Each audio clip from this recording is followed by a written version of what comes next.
Ayoğraş!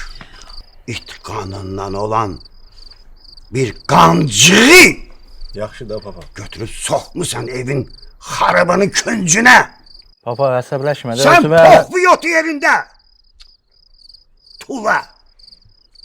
Ne uşaq doğabilir, mən də qalmışam nəvi üzünə həsrət.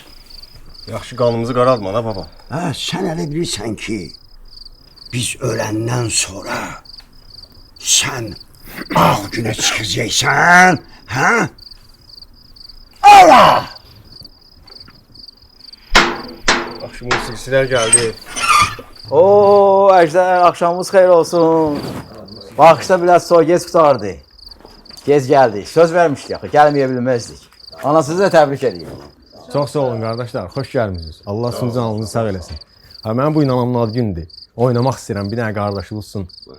Şən bir dənə mahnı çalın qardaşım. Getdi.